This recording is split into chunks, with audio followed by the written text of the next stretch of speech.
ফুল run আপে পূর্ণ শক্তি দিয়ে বোলিং করছেন তাসকিন আহমেদ। স্বস্তিদায়ক দৃশ্য সংশ্লিষ্টদের জন্য।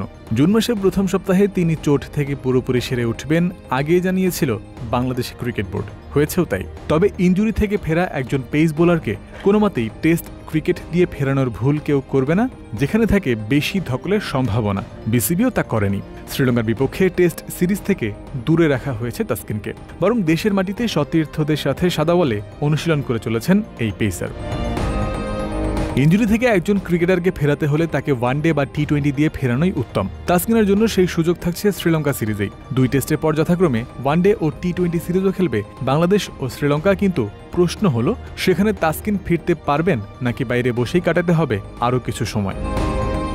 এখন যে কোনো ব্র্যান্ডের পুরাতন এসি বদলে নতুন ওয়ালটন এসিতে উপভোগ করুন 25% ছাড়। লঙ্কাদের বিপক্ষে বাংলাদেশের সাদা বলের সিরিজ শুরু হবে সামনের মাসের প্রথম সপ্তাহে। সেখানে তাসকিনকে পাওয়া নিয়ে কিঞ্চিত শঙ্কার আভাস পাওয়া গিয়েছিল বিসিবির প্রধান চিকিৎসক দেবাশিস চৌধুরীর কথায়। 4 দিন আগে দ্য ডেইলি স্টারকে তিনি জানিয়েছিলেন, শ্রীলঙ্কা সিরিজে তাসকিনের ফেরা নিয়ে তারা নিশ্চিত নন। এই মাস শেষ হওয়ার পর তার অবস্থা আবার মূল্যায়ন করে পরবর্তী সিদ্ধান্ত নেওয়া হবে। তবে অন্তত ওয়ানডে সিরিজের দল তার আগেই ঘোষণা করে দেওয়ার কথা রয়েছে বিসিবির। তাই 2রা জুলাই থেকে হতে যাওয়া ওয়ানডে সিরিজে তাসকিনের না থাকার সম্ভাবনাই বেশি দেখা যাচ্ছে।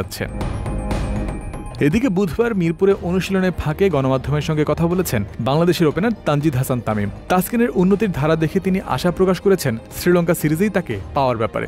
আলহামদুলিল্লাহ, উনি অনেক ভালো রিকভারি করেছে। আমাদের যে ট্রেনার আছে তার সাথে রেগুলারলি কাজ করছে তাসকিন ভাই। আজকে একটা লম্বা স্পেলে বোলিং করছে, তো দেখে অনেক ভালো লাগতেছে। আশা করি সে এই সিরিজ থেকে কামব্যাক করবে ইনশাআল্লাহ। তাসকিনের সঙ্গে মিরপুরে ক্যাম্প করছেন জাতীয় দলের আরও 2 পেসার শরীফুল ইসলাম ও মুস্তাফিজুর রহমান। তারা দুজনেও সেরে উঠেছেন ইনজুরি থেকে। দুজনেই সেরে উঠে যথাসময়ে ফিরবেন বলে প্রত্যাশা করেছিল বিসিবি। তামিমও জানিয়েছেন ইতিবাচক খবর।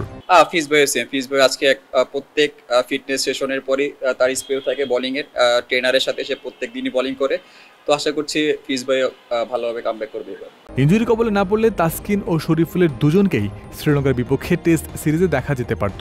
তবে ফিরতে তাদের আরও সময় লাগছে। বেটার লেট দ্যান নেভার কথাটার সাথে তাল মিলিয়ে তারা ফিরুক। সবাই মিলে ভালো খেলে পজিটিভ রেজাল্ট নিজেদের দিকে নিয়ে আসবে বাংলাদেশ, এমন আশার কথাও শুনিয়েছেন তানজিদ তামিম। জয়ন্ত বিন্দু, ক্রিক ফ্রেন্সি।